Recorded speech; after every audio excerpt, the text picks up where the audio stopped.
Long time ago, 56 years to be precise, I had joined the National Defense Academy, Khadagwasla, for being trained to become a commissioned officer into the Indian Army. NDA is a joint services training institute where cadets undergo 3 years of rigorous military training.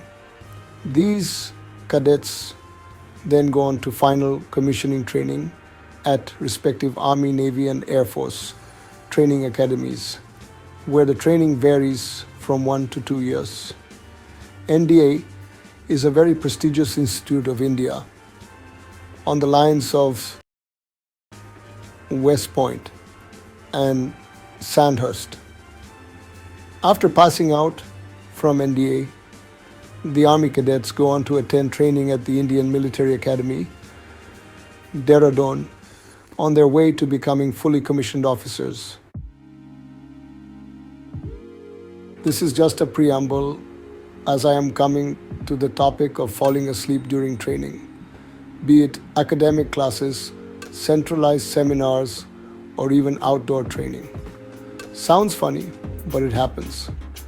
Daily routine in the academy used to be waking up early in the morning, say by 5, getting ready and going for the muster, which is a squadron attendance drill, and then going for physical training, drill training, or weapon training prior to breakfast.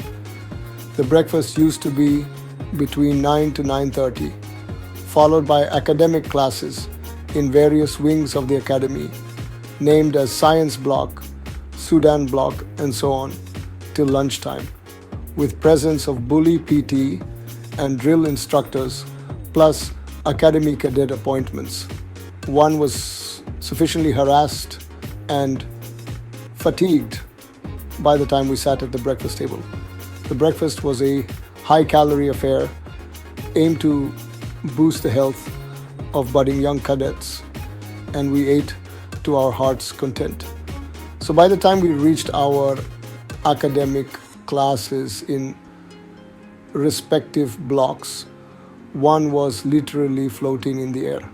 En route to classes, the academy cadet appointments played havoc and gave various punishments to junior cadets, like lifting up the bikes and running with them, etc. There were highly qualified and scholarly civilian teachers who were posted there in the academy for a very long time. Some of them had typical characteristics, accent, mannerism, and to sum it up, were at times monotonous. Thus, a classroom was a perfect place to rest.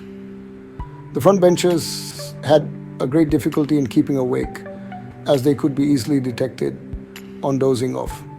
Those sitting in the rear of the class were somewhat lucky.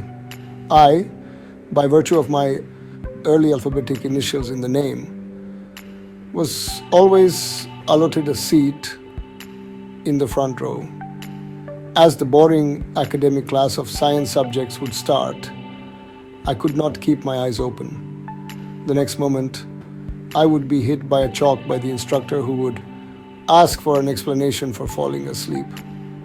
Once, after being caught sleeping, I did admit that I was tired during PT, WT, and on top of it, had eaten a heavy breakfast.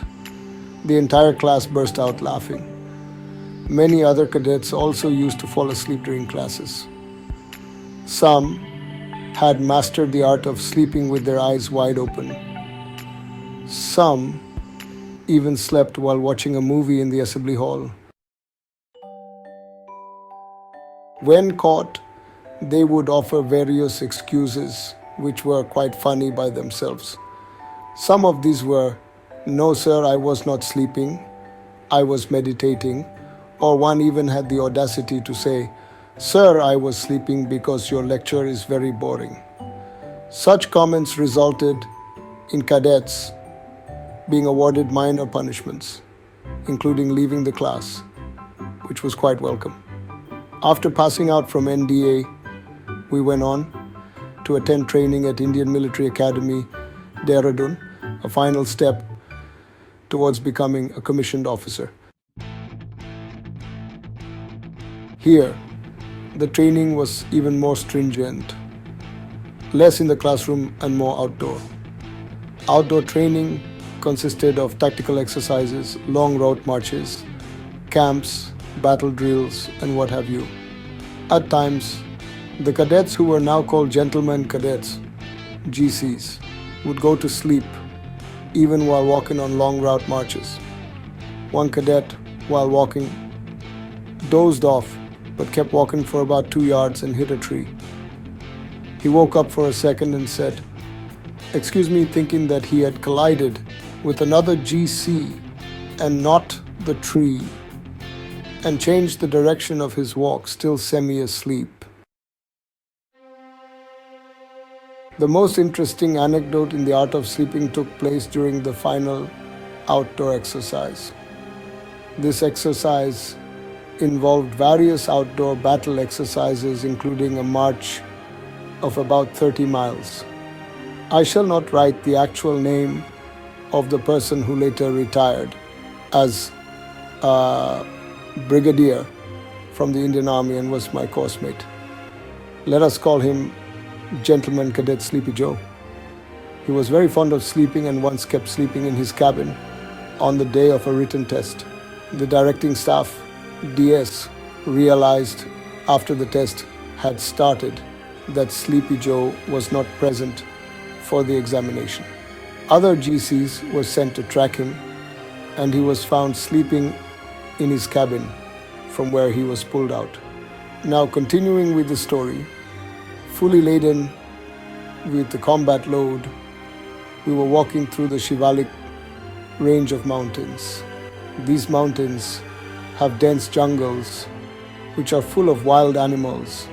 It was the night time. One captain from infantry was our directing staff. He would grant us 5-minute breaks after regular intervals for rest and pee. Some GCs would sit or lean against a tree and sleep off for this duration. Thereafter, there would be a fall-in muster to take the head count of GCs, and we would march off again. There was a 5-minute break during this dark night, and Sleepy Joe went to sleep leaning against a tree. There was a muster. All correct report was given to the DS, and we marched off again. In the morning, we had reached our destination objective. There was a muster for the head count, and one person was found to be missing, and that was Sleepy Joe.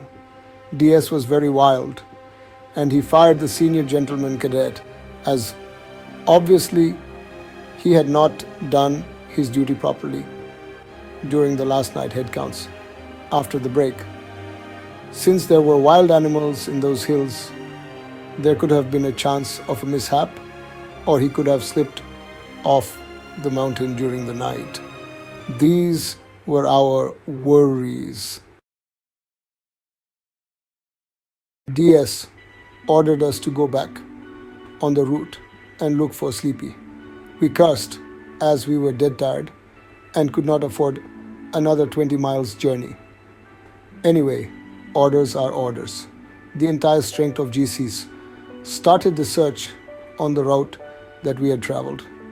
We could not find Sleepy anywhere on the followed route. After 10 hours of walk, when we reached the last night's 5-minute break point, all GCs started searching for Sleepy in that hilly and jungle area. Sleepy Joe was found sleeping in a sitting position with his back resting against one tree and snoring away to glory.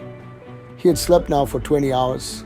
In desperation, one GC kicked him and yelled, "Wake up, you louse." Sleepy opened his eyes, very startled, and said, "Is the 5-minute break over?" Please subscribe to my channel for more interesting tales.